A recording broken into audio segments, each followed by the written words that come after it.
नमस्ते and welcome to Devbhoomi future point. तो जैसे हमने सामान्य अध्ययन की सीरीज शुरू करी थी, उसी क्रम में हमारा अगला वीडियो रहेगा। तो शुरू करते हैं हम पहले सवाल से। इसमें हम टोटल 50 एमसीक्यू और एक टॉपिक डिस्कस करेंगे, ठीक है, जैसे कि हर वीडियो में करते आए हैं। तो पहले सवाल देख लेते हैं। परिवार नियोजन कार्यक्रम को किस पंचवर्षीय योजना के दौरान लागू किया गया था? तो जो परिवार नियोजन कार्यक्रम को लागू किया गया था, वो किया गया था चौथी पंचवर्षीय योजना के दौरान, ठीक है। Option number B. सर्वप्रथम खाद्यान्नों पर न्यूनतम समर्थन मूल्य को किस वर्ष शुरू किया गया था? तो सर्वप्रथम जो खाद्यान्नों पर न्यूनतम समर्थन जो मूल्य को लागू किया गया था, वो किया गया था 1964। Option number C. सुंदरी वृक्ष निम्न में से किस एक विशेष प्रकार की वनस्पति है? तो जो सुंदरी वृक्ष है वो है हमारी ज्वारीय वन की विशेषता है, ठीक है। जानवर जो ज्वारीय वन है, उस ज्वारीय वन के प्रकार की वनस्पति है। Option number D. कौन सा पर्वत हिमालयी श्रृंखला का भाग है? तो जो हमारा हिमालयी श्रृंखला का भाग हो जाएगा, वो हो जाएगा हिंदुकुश, काराकोरम, कुनलुन, यानी उपरोक्त सभी, यानी इनमें से सभी जो है हमारे हिमालयी श्रृंखला के पर्वत शिखर है, ठीक है। अगला देखते हैं। क्षारीय मृदा को भारत में अन्य किस नाम से जाना जाता है? तो जो क्षारीय मृदा है उसको भारत में कल्लर मृदा के नाम से जाना जाता है, ठीक है। Option number C. निम्नलिखित में से कौन एक एशिया व यूरोप के मध्य सीमा नहीं बनाते? तो एशिया और जो यूरोप के मध्य सीमा नहीं बनाते हैं, वो हमारा सुएज नहर। ऑप्शन नंबर डी, ठीक है। सुएज नहर एशिया और यूरोप के मध्य सीमा नहीं बनाता है। अगला देखते हैं। निम्नलिखित में से कौन सा कथन असत्य है? तो कौन सा कथन असत्य है उसको देखना है। दक्षिण भारत की उच्चतम चोटी नीलगिरी का सर्वोच्च शिखर छोटा नागपुर पठार की उच्चतम चोटी गोरू शिखर है। ये गलत हो जाएगा, ठीक है। ऑप्शन नंबर सी हमारा गलत है। अगला देख लेते हैं। निम्नलिखित में से कौन सा नगर भूमध्य रेखा से सबसे निकट है? तो जो भूमध्य रेखा से सबसे निकट हो जाएगा, वो हो जाएगा हमारा सिंगापुर। ऑप्शन नंबर बी, ठीक है। सिंगापुर भूमध्य रेखा से सबसे निकट है। अगला देख लेते हैं। आईयूसीएन का मुख्यालय कहाँ है? तो जो हमारा आईयूसीएन का जो मुख्यालय है, उसका मुख्यालय है स्विट्जरलैंड, ठीक है। ऑप्शन नंबर बी बिल्कुल सही हो जाएगा। आईयूसीएन का मुख्यालय स्विट्जरलैंड है। रामसर संधि पर भारत ने किस वर्ष हस्ताक्षर किए थे? तो जो रामसर संधि हुई थी, उस पर जो भारत ने हस्ताक्षर किए थे, वो किए थे 1982, ठीक है, 1982 को, 1 फरवरी 1982 को किया था। तो हमारा जो ऑप्शन नंबर सी बिल्कुल सही हो जाएगा। 1 फरवरी 1982 को रामसर संधि पे भारत ने हस्ताक्षर किए थे। अगला देख लेते हैं। वातावरण के जैविक एवं अजैविक घटकों की अंतःक्रिया से विकसित तंत्र को क्या कहते हैं? तो जो वातावरण के जैविक और अजैविक घटकों की अंतःक्रिया से जो विकसित तंत्र को क्या कहा जाता है? वो कहा जाता है हमारे पारिस्थितिकी तंत्र, ठीक है। ऑप्शन नंबर सी। रामसर सूची में सूचीबद्ध है डिपोर झील, वो कहाँ यानी किस राज्य में है, ठीक है। तो जो हमारी डिपोर झील हो जाएगी, वो है असम में। Option number A. अनुसूचित क्षेत्रों पर अनुसूचित जनजातियों के प्रशासन का जो नियंत्रण के बारे में उपबंध संविधान के किस अनुसूची में शामिल है? तो जो अनुसूचित क्षेत्रों तथा अनुसूचित जनजातियों के प्रशासन का जो नियंत्रण है, उसका जो उपबंध हमारे संविधान की जो अनुसूची है, वो है हमारी 5वीं अनुसूची, ठीक है। उससे संबंधित है हमारी 5वीं अनुसूची में उपबंध है, उसके बारे में सुमेलित करना है। सूची 1 को सूची 2 से सुमेलित कीजिए। तो देख लेते हैं। हमें एक साइड हमारे अधिकार और कर्तव्य दिए हैं और दूसरी साइड हमारा संविधान संशोधन दिए हैं, ठीक है। तो सुमेलित करना हमने। मौलिक अधिकार हो जाएंगे भारतीय संविधान का भाग 3 में, भाग 6 में, ठीक है। मौलिक अधिकार। मौलिक कर्तव्य, मौलिक अधिकार और मौलिक कर्तव्य में कई बार कन्फ्यूजन बन जाता है, ठीक है। तो मौलिक जो अधिकार है उसको 3 में आएंगे और मौलिक कर्तव्य 4 के जो भारतीय संविधान का भाग 4 के क में आएंगे, ठीक है। यानी भाग 4 का क ख ग जब ये आएंगे, तो इसका मतलब है कि जब संविधान संशोधन करके ऐड किया गया है इनको, ठीक है। यानी इसको क्या किया है? मौलिक कर्तव्य को संविधान संशोधन द्वारा जोड़ा गया है। तो जो मौलिक कर्तव्य हो जाएगा, वो हो जाएगा हमारा भारतीय संविधान का भाग 4 का क। अगला देख लेते हैं। निर्वाचन है भारतीय संविधान का भाग 15। अगला देख लेते हैं। आपातकाल उपबंध, तो जो आपातकाल उपबंध हैं वो कहाँ से लिए गए हैं, वो बताता हूँ। जर्मनी से लिए गए हैं, ठीक है। आपातकाल उपबंध जर्मनी से लिए गए हैं और भारतीय संविधान का देखा जाए तो भाग ये 18 है, ठीक है। तो इसका जो सही आंसर हो जाएगा ऑप्शन नंबर डी हो जाएगा, ठीक है। ए का 3, बी का 4, और सी का हो गया 2 और डी का हो गया 1। ऑप्शन नंबर डी सही है। भारत की संसदीय शासन प्रणाली एवं ब्रिटेन की संसदीय प्रणाली के में मुख्य अंतर क्या है? तो भारत की जो शासन प्रणाली और ब्रिटेन की जो शासन प्रणाली में है उसमें क्या अंतर है वो बताना है। तो न्यायिक समीक्षा का अंतर है, ठीक है, दोनों में। ऑप्शन नंबर ए बिल्कुल सही हो जाएगा। भारत की जो संसदीय शासन प्रणाली है और ब्रिटेन की संसदीय शासन प्रणाली में न्यायिक समीक्षा का अंतर है। भारतीय संविधान के निम्नलिखित अनुच्छेदों में कौन विधायिका सत्ता का पूर्ण नियंत्रण लगता है? तो भारतीय संविधान के अनुच्छेद 14 में क्या होता है? विधायिका सत्ता का पूर्ण नियंत्रण लगता है, ठीक है। हमारा जो इसका सही आंसर बनेगा ऑप्शन नंबर सी बनेगा, अनुच्छेद 14। राज्य मंत्रिपरिषद निम्न में से किसके प्रति उत्तरदायी होती है? तो जो राज्य मंत्रिपरिषद उत्तरदायी होती है इसका सही आंसर हो जाएगा विधानसभा, ठीक है। ऑप्शन नंबर ए बिल्कुल सही है। राज्य मंत्रिपरिषद विधानसभा की लिए उत्तरदायी होती है। एक व्यक्ति ग्राम पंचायत का चुनाव लड़ना चाहता है, उसकी कितनी उम्र होनी चाहिए वो बताना है। तो जो एक व्यक्ति जो विधानसभा का जो पंचायत, एक व्यक्ति अगर ग्राम पंचायत का जो चुनाव लड़ना चाहता है ना, उसकी उम्र बतानी है कितनी होनी चाहिए। तो उसकी जो उम्र होनी चाहिए वो होनी चाहिए 21 से ऊपर, या ठीक है 21 वर्ष या 21 से ऊपर हो तब वो ग्राम पंचायत के चुनाव को लड़ने के लिए क्या है, लायक है, ठीक है। Option number C. निम्नलिखित में से किस संविधान संशोधन द्वारा पंचायतों को संवैधानिक दर्जा दिया गया था? तो जो संविधानों को जो पंचायतों को जो संवैधानिक दर्जा दिया गया था वो दिया गया था हमारे 73वां संविधान संशोधन अधिनियम द्वारा, ठीक है। ऑप्शन नंबर ए बिल्कुल हो जाएगा, 73वां संशोधन अधिनियम। भारतीय संविधान के अनुसार निम्नलिखित में से एक भारतीय का मूल अधिकार नहीं है। तो जो भारतीय का कौन सा एक मूल अधिकार नहीं है वो बताना है, ठीक है। तो इसका जो सही आंसर हो जाएगा अपना शिक्षण संस्थान बनाने पर प्रतिबंध। तो जो अपना शिक्षण संस्था बनाने में प्रतिबंध जो भारतीय का एक मूल अधिकार नहीं है। अगला देखते हैं, निम्नलिखित में से कौन सा कथन सत्य है? तो कौन सा कथन सत्य है इसमें देख लेते हैं। वित्त आयोग संवैधानिक निकाय है, तो ऑप्शन नंबर पहला ही सही हो जाएगा कि वित्त आयोग संवैधानिक निकाय है, ठीक है, यानी ऑप्शन नंबर ए सही है, बाकी गलत हो जाएंगे। निम्नलिखित में से कौन सी समिति सीएजी के ऑडिट रिपोर्ट की जांच करती है? तो जो सीएजी के ऑडिट रिपोर्ट की जो जांच करती है वो करती है हमारी लोक लेखा समिति, ठीक है। Option number B.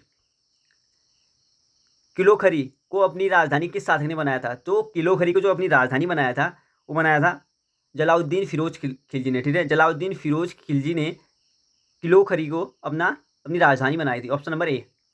सैयद वंश का संस्थापक कौन है? तो मैं इसको हैंड रिटन नोट्स में आपको ऑलरेडी करा चुका हूँ, शॉर्ट नोट्स में 9-10 मिनट की वीडियो है एक, तो आप वहाँ पे देख सकते हैं, ठीक है। पूरा प्राचीन भारतीय इतिहास का मैं कवर करा चुका हूँ ऑलरेडी, तो एक बार अगर वीडियो चेक करेंगे तो आपको ये सवाल लगाने में आपको ईजी पड़ेगा। तो जो सैयद वंश का जो संस्थापक हैं वो है हमारे ऑप्शन नंबर ए खिज़र खां। किस मुगल शासक के शासनकाल को स्थापत्य कला का स्वर्ण युग कहा जाता है? तो जो स्थापत्य कला का स्वर्ण युग कहा जाता है वो कहा जाता है शाहजहां के काल को, ठीक है। Option number B. परम भागवत की उपाधि धारण करने वाला प्रथम गुप्त शासक था वो कौन था? तो जो परम भागवत की जो उपाधि धारण करने वाला पहला जो गुप्त शासक था वो था हमारा Samudragupta. Option number D. Shatapatha ग्रंथ किस वेद का ब्राह्मण ग्रंथ है? तो जो हमारा शतपथ ग्रंथ है ये यजुर्वेद का ब्राह्मण ग्रंथ है, ठीक है। और सबसे पुराना वेद है ऋग्वेद और सबसे नया वेद है अथर्ववेद, ठीक है। और सबसे बाद का वेद भी कहते हैं अथर्ववेद को। जादू टोना विवाह का वर्णन अथर्ववेद में किया गया है। विष्णु पुराण किस वंश से संबंधित है? तो विष्णु पुराण जो संबंधित है वो है मौर्य वंश से, ठीक है। Option number A. द्वितीय आंग्ल मैसूर युद्ध के समय भारत का गवर्नर जनरल कौन था? तो जो दूसरा आंग्ल मैसूर युद्ध हुआ था उस टाइम पे जो भारत का गवर्नर जनरल था वो था वॉरेन हेस्टिंग, ठीक है। ऑप्शन नंबर ए बिल्कुल सही हो जाएगा, वॉरेन हेस्टिंग। निम्नलिखित में से कौन सुमेलित नहीं है? तो कौन सुमेलित नहीं है उसको देख लेते हैं। नौसेना का विद्रोह, तो जो नौसेना का विद्रोह है वो 1946 में हुआ था, सही है। कांग्रेस सोशलिस्ट पार्टी का गठन 1934, सही है। बारदोली सत्याग्रह, तो जो बारदोली सत्याग्रह हुआ था वो हुआ था 1928, ठीक है। ये भी पूना पैक्ट 1931, तो जो पूना पैक्ट है वो 1931 से गलत हो जाएगा, ठीक है। पूना पैक्ट हुआ था 1932 में। तो पूना पैक्ट हुआ था 1932 में वो यरवदा जेल में हुआ था, ठीक है, यरवदा जेल पुणे में। और ये हुआ था महात्मा गांधी और भीमराव अम्बेडकर के बीच। और इसमें जो महात्मा गांधी ने सिग्नेचर नहीं किए थे, जो महात्मा गांधी के बदले जो साइन किए थे वो किए थे मदन मोहन मालवीय ने, ठीक है। इंपॉर्टेंट है, महात्मा गांधी के बदले पूना पैक्ट में किसने हस्ताक्षर किए थे? तो उसका जो सही आंसर बनेगा मदन मोहन मालवीय ने, ठीक है, महात्मा गांधी की तरफ से। अगला देख लेते हैं। तो इसका जो सही गलत आंसर बनेगा वो बनेगा option number D, Poona pact 1931 गलत है, ये 1932 में हुआ था। कांग्रेस के किस अधिवेशन में पहली बार वंदे मातरम गाया गया? तो कई बार अब पूछ चुका हूँ ऑलरेडी ये सवाल में, तो 12वां अधिवेशन था जो, उसमें पहली बार वंदे मातरम गाया गया था, ठीक है, ऑप्शन नंबर ए। समाचार दर्पण जो पत्रिका थी उसके संपादक कौन थे? तो जो समाचार दर्पण पत्रिका के जो संपादक थे वो थे William Carey, option number D बिल्कुल सही हो जाएगा। विलियम कैरी थे समाचार पत्र, जो समाचार दर्पण था उस पत्रिका के संपादक। पर्वतों पर आच्छादित हिम सूर्य की गर्मी द्वारा एक साथ न पिघलने का क्या कारण है? तो हिम जो सूर्य की गर्मी द्वारा एक साथ न पिघलने का जो कारण है वो जाएगा, यह सूर्य से प्राप्त अधिकांश ऊष्मा को परावर्तित कर देती है, ठीक है, ऑप्शन नंबर बी बिल्कुल सही हो जाएगा। ठीक है, सूर्य की जो अधिकांश जो ऊष्मा होती है उसको परावर्तित कर देती है, तब जो पर्वतों पे बर्फ जमी रहती है वो एक साथ नहीं पिघलती, ठीक है। रेफ्रिजरेटर खाद्य पदार्थों को खराब होने से बचाते हैं क्योंकि, तो जो रेफ्रिजरेटर होता है सामान्य जो घरों में उसको फ्रिज बोलते हैं, ठीक है, उसको जो उसमें जो खाद्य पदार्थ रखते हैं उसके खराब ना होने का जो कारण है वो क्या है, इसके न्यून तापमान पर जीवाणुओं और फफूंदी निष्क्रिय होते हैं, ठीक है, यानी जो न्यूनतम ताप होता है इसका जो ठंडापन होता है उसमें क्या होता है, जीवाणु और फफूंदी क्या हो जाते हैं, निष्क्रिय हो जाते हैं, ठीक है। गुरुत्वाकर्षण बल निम्नलिखित में से किस स्थान पर सबसे कम लगता है? तो जो गुरुत्वाकर्षण बल, ये ऑलरेडी आ चुका है सवाल, तो जो गुरुत्वाकर्षण बल लगता है सबसे कम वो लगता है विषुवत रेखा पर, ठीक है, ऑप्शन नंबर ए। कपड़ों पर लगे हल्दी के दाग पर जब क्षारीय प्रकृति वाला साबुन रगड़ने पर उसके जो धब्बे होते हैं भूरा लाल हो जाता है, ठीक है, उसके जो धब्बों पे क्या हो जाता है, भूरा लाल हो जाता है, यह क्यों होता है, ऐसा क्यों होता है, कारण बताना है। तो जो इसका सही आंसर हो जाएगा वो हो जाएगा हल्दी एक प्राकृतिक सूचक है इसलिए होता है, ठीक है, ऑप्शन नंबर सी बिल्कुल सही हो जाएगा। फ्लोरोसेंट ट्यूब जो फ्लोरेसेंट ट्यूब होता है उसमें साधारणतः कौन सा पदार्थ प्रयोग किया जाता है? तो इस ट्यूब में जो पदार्थ प्रयोग किया जाता है वो किया जाता है पारा वाष्प एवं आर्गन, ऑप्शन नंबर डी। निम्नलिखित में से कौन टिंडर प्रभाव को प्रदर्शित करता है? तो जो टिंडर प्रभाव को प्रदर्शित करता है वो करता है दूध और पानी का मिश्रण, ऑप्शन नंबर ए। डीएनए में कौन सी शर्करा पाई जाती है? इंपॉर्टेंट है और इजी भी है ये सवाल। जो डीएनए में शर्करा पाई जाती है डीऑक्सीराइबोज, डीऑक्सी जो राइबोज शर्करा पाई जाती है वो पाई जाती है ऑप्शन नंबर बी डीएनए में, ठीक है, डीऑक्सीराइबोज। पहला देख लेते हैं। केवल पादप कोशिकाओं में पाए जाने वाले कोशिकांग निम्न में से कौन है? तो ऐसा कोशिकांग कौन सा है कि जो केवल पादपों में पाया जाता है, ठीक है, तो यह है प्लेसिड्स, ऑप्शन नंबर ए। जीवाणुओं की कोशिका भित्ति निम्नलिखित में से किसकी बनी होती है? तो जो जीवाणुओं की कोशिका भित्ति बनी रहती है वो बनी रहती है ऑप्शन नंबर डी पेप्टिडोलाइकिन पेप्टिडोलाइकिन की बनी रहती है जीवाणु की कोशिका भित्ति, ऑप्शन नंबर डी।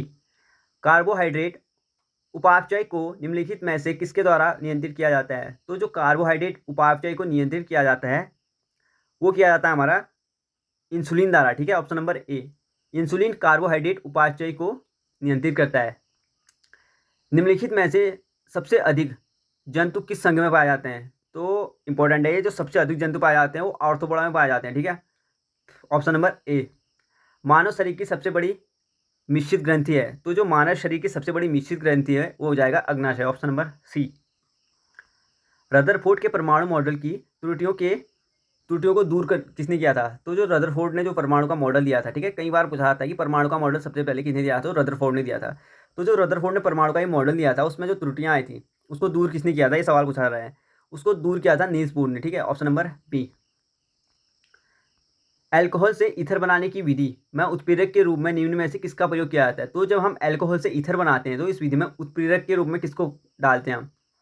तो उत्प्रेरक के रूप में डालते हैं गर्म एल्यूमिया को, ठीक है, ऑप्शन नंबर ए बिल्कुल सही हो जाएगा। गर्म एल्यूमिया को उत्प्रेरक के रूप में डाला जाता है जब अल्कोहल से ईथर बनाते हैं हम।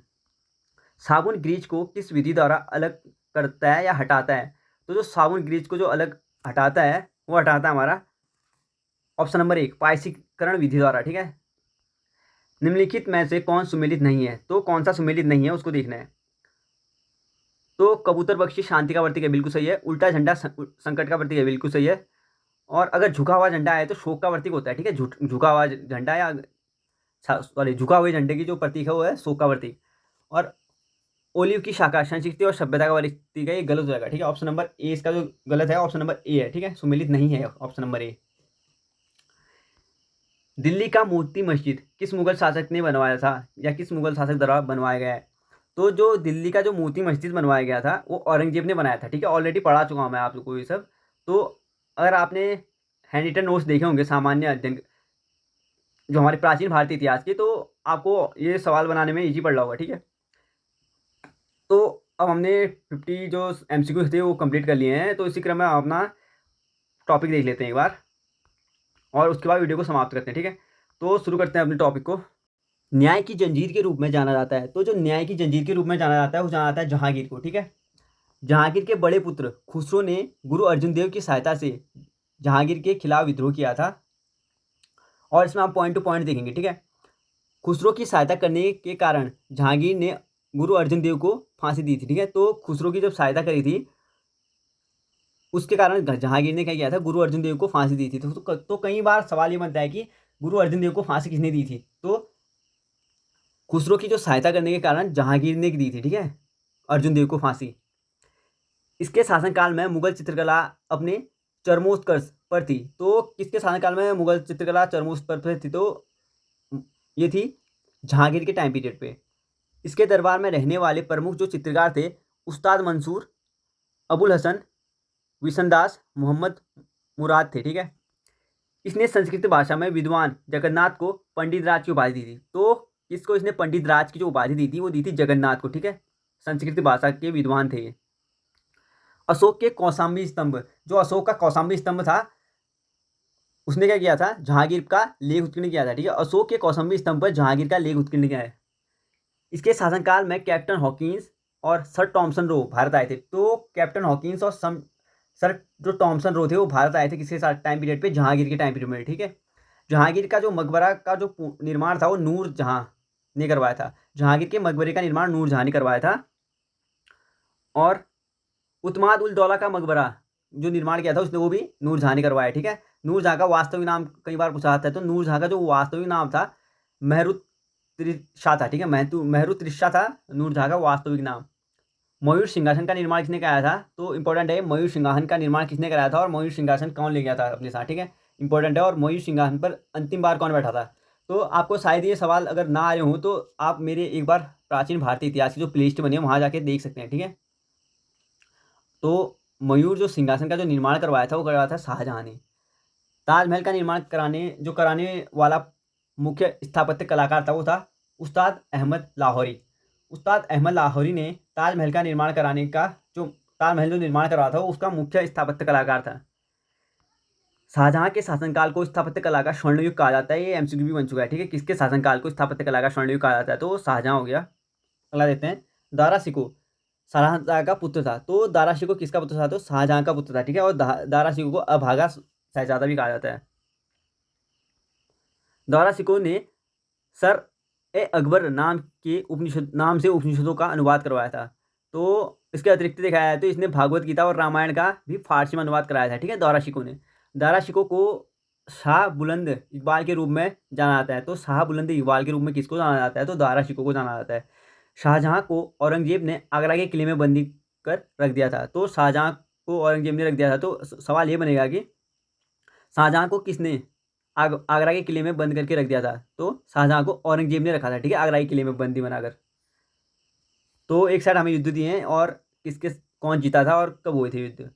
धर्मट का युद्ध जो हुआ था अप्रैल 1658 में हुआ था, ठीक है, धर्मट का युद्ध। और औरंगजेब भी जीत रहा था। औरंगजेब और किसके बीच हुआ था? ये जहांगीर के बीच हुआ था, ठीक है। सामूगढ़ का जो युद्ध हुआ था मई 1658 में हुआ था। औरंगजेब भी जीत रहा था इसमें भी।